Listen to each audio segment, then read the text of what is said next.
It's good to see you again and talk to you again.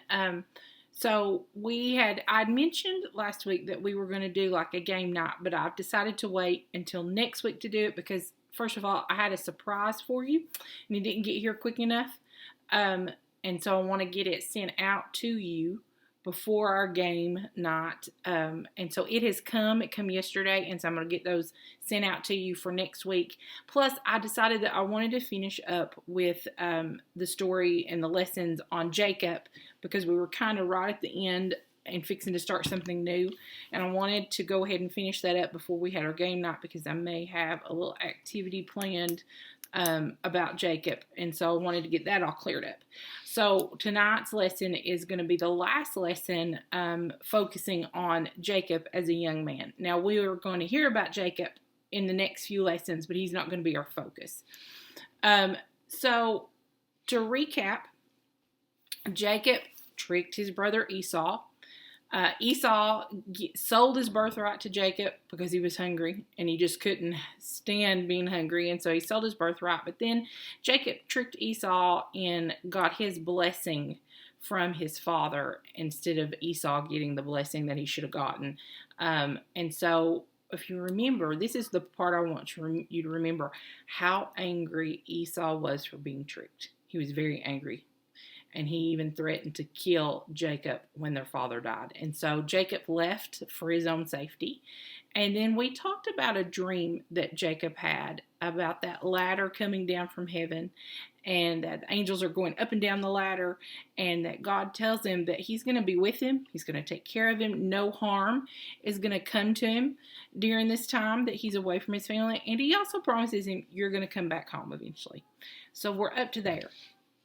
Jacob has made it to his uncle's house, his uncle's land, and he's met his uncle's daughter, Rachel. And it leads you to believe that they fall in love and they want to get married. And so usually what happens is there's some exchanging of property during this time that this is going on, maybe some exchanging money. But we have to remember that Jacob doesn't have anything.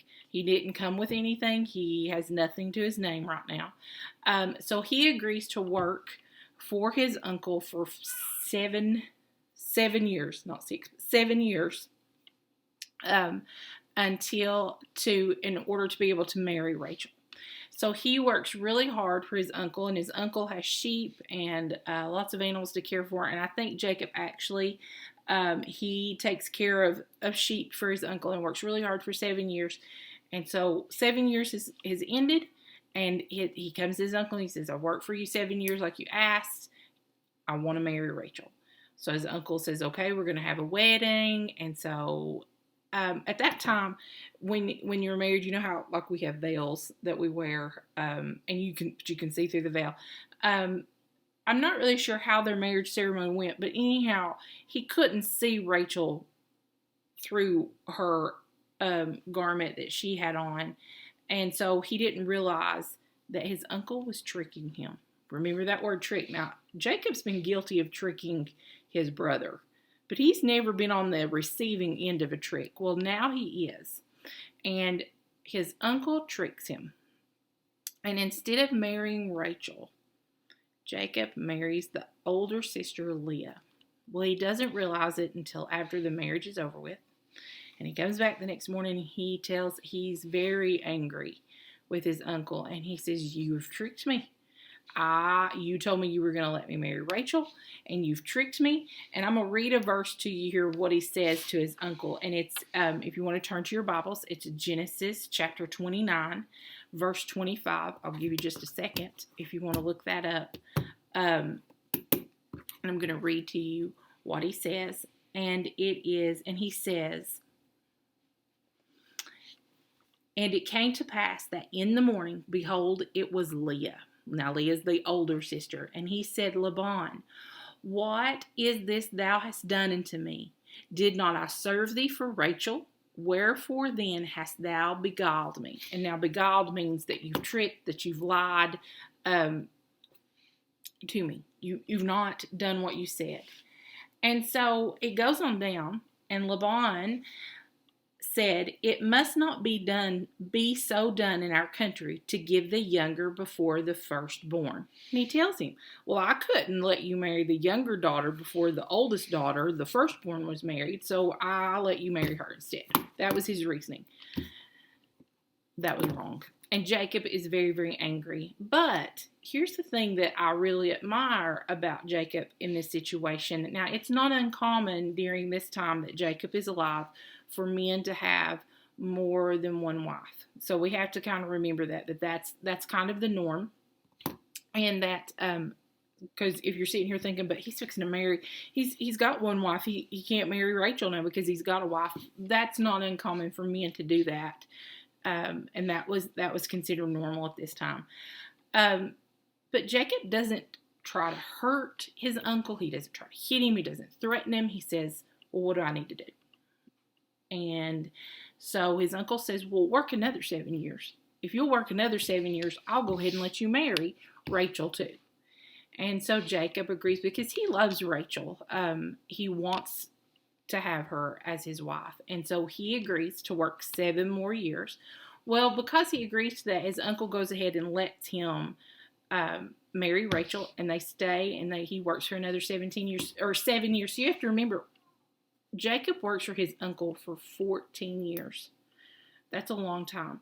But during that time, God takes care of him. He actually eventually becomes a wealthy man before he returns back to his home, to his mother and father's home. And he brings his wives back with him, and the story continues on. It turns out okay for Jacob. And we're going to get more into that next week when we start talking about some of Jacob's children. And Jacob has 12 children.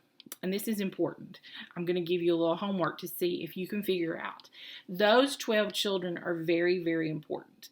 And I want you to study with your parents, what do those 12 children represent? And who? Jacob's name actually changes later on. And I want you to look and see if you can figure out, what does Jacob's name change to? So what do those 12 children become? And what does Jacob's name change to? Because that's going to be important as we go on into and finish Genesis out and keep going through the Old Testament. So we're going to stop there. And our big focus today on this lesson was, how many times have you gotten angry at somebody because they've done something wrong to you? Like they've cheated in a game, or they've took something that belonged to you, or they tricked you and you didn't like that. And you've got really mad and you're like, I'm going to get even. What I want you to think about is it right to get even with that person? And while you're mad, you may think, oh, I'm going to get them and they're going to be sorry. But think about, have you ever done somebody wrong? Have you ever been the person to be the tricker, or cheated at a board game or at a game that you were playing, or done something wrong to somebody and they've gotten really mad at you and how you felt? The thing is here that I want you to understand is that when we get mad at somebody because they done us wrong, we don't need to be thinking about, oh, I'm going to get even with them. I'm going to pay them back. I'm going to hurt them. I'm going to do something just as bad back to them. Walk away. A lot of times the best thing to do is to simply walk away, and the situation diffuses. If we start trying to get even and get mad and trying to get that person back, a lot of times that causes more trouble than if we'd have just said, okay, that happened. That wasn't great. I don't like it, but I am going to, my computer just froze. Okay, there it went back. I'm going to let it go because it's not worth me getting upset about and causing a big fuss about. Now, I'm not saying if somebody doesn't hurt you that you don't need to go and say, hey, mom and dad, so-and-so done this to me and I'm upset about it, and to talk about it with an adult. But don't take it upon yourself to say, I'm going to get even. I'm going to punch them because I'm so mad at them, because that's going to get you in trouble. And a lot of times that's what happens. I know as a teacher in my classroom, a lot of times anytime I have a situation at school, a lot of times that situation would have not been near as bad as what it is if I'm having to step in and intervene. If the person that had been on the receiving end of the problem, like if they had been the one that had been mistreated or cheated, or they were receiving what was wrong.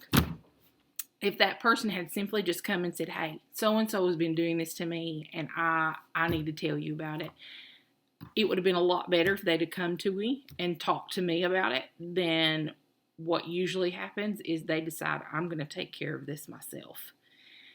And usually what happens is they're just as much trouble as the kid who started it. So always remember that, you know, how many times do we do God wrong? And we don't listen to him, and we don't follow his will and what he asks us to do. Does he try to get even with us? Does he try to get back at us and say, I'm mad at you, I'm going to hurt you for this, or I'm going to punish you, or you're not going to like what happens next? He forgives us, and you move on. And so that's the big thing here. Jacob, you know, he was upset and he was angry because he had been done wrong. But he said, okay, it's not worth me trying to hurt Laban or my uncle or get back at him. This is what needs to be done for me to fix the situation. I can either get mad and go away and cause a lot of trouble, or I can work 7 more years and still get what I've asked for. And so he chooses to take the high road. That's what that's called, the high road, and work 7 more years. Okay, so that's the end of our lesson. That was a short lesson. But don't forget, next Wednesday night, I'm going to send out the time and everything here in a couple of days. I hope to get all of your stuff that I have for you mailed out by Friday so that you guys have it in plenty of time for Wednesday night. It's going to be pajama themed, so wear your pajamas. I've got some games planned. Some of them you're going to receive in the mail because you need some things in order to play one of the games. And then I have another activity that you're going to get, but it's a surprise as well. So be watching for your packages. It's going to have your names on them, not your mom and dad's. They're going to come to you, so which is really exciting. I know I always like to receive not bills in the mail, but like stuff in the mail. Yeah. I know Isom gets a really big kick out if I order something and have his name put on it, and so it comes with his name on it and it's his. But I'm really excited about next Wednesday night and our pajama party game night.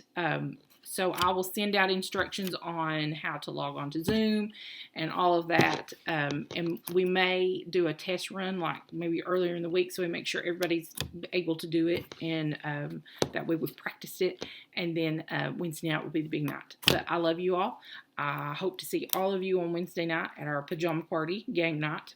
And stay safe. Bye.